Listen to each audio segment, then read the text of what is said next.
Afternoon, dear friends. We are here to brief you about the yesterday's unfortunate incident at the Kopgiri, Tura, where the Honorable CM was holding meeting at Mini Secretariat with 18 number of representatives from the various NGOs, namely your Achik Conscious Holistically Integrated CRIMA, All India Garo Union, All Achik Youth Forum, All Achik Youth Welfare Society, Garo State Movement Council, New Tura Development Forum, United Garo People's Forum. Other than these NGOs, one senior citizens from Tura, one church representative from Tura, one research scholar of the Garo community, and one the advocate from the Garo NGOs.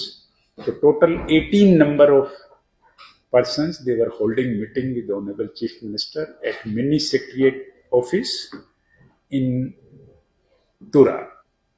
The meeting started at 3:15 p.m. and it continued till 5:45 p.m. It was a long marathon meeting where the discussions were basically concentrated on the demands by the various NGOs in general and two demands in specific. First, the winter capital at Tura, and secondly, the implementation of reservations / roster policy with retrospective effect. So most of the NGOs, they were discussing in a very, very peaceful ambience. So when the meeting was about to over, then suddenly the crowd started shouting slogans outside the mini secretariats. So Honorable Chief Minister sent certain NGO members outside the mini secretariat office to convince the crowd and not to create scene there. But the crowd became more violent and they instantly started pelting stones on police personnel, on vehicles, on the buildings. And the NGO members, they went inside and they briefed the Honorable Chief Minister. They also categorically told Honorable Chief Minister that the youth, many youth, they were not the part of their NGOs. They appeared first time at the hunger strike site and they were never a part of any discussions, and the NGOs, they never recognized such youth. So they came first time on the sites and immediately they created scene there. The police tried to convince them. They became more violent, and after that police resorted to mild lathi charge. And when the crowd did not budge, then ultimately the police fired the few tear smoke cells. And after a great, the actions, ultimately the crowd dispersed after 2 hours. For 2 hours, the crowd, initially they dispersed, formed small groups in the nearby hillocks, and they started pelting stones intermittently.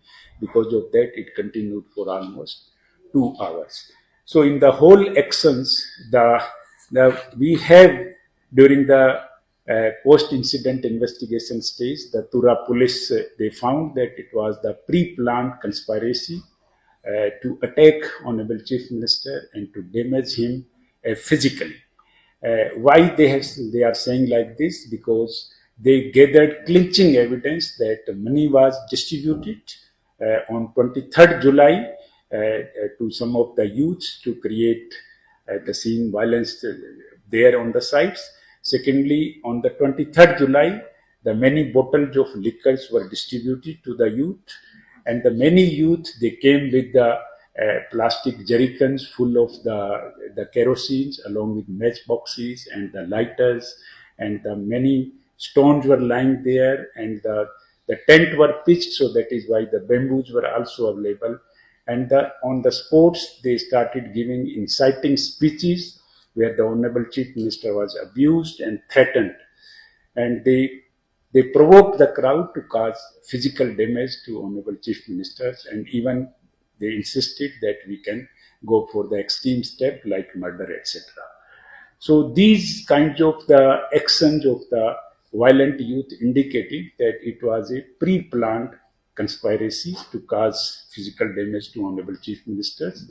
The police maintained restraints for a couple of hours, and even knowing that they are causing huge damage to our vehicles, police did not decide to go for firing to avoid the casualty of the other peaceful youth who were there and taking part in the agitations.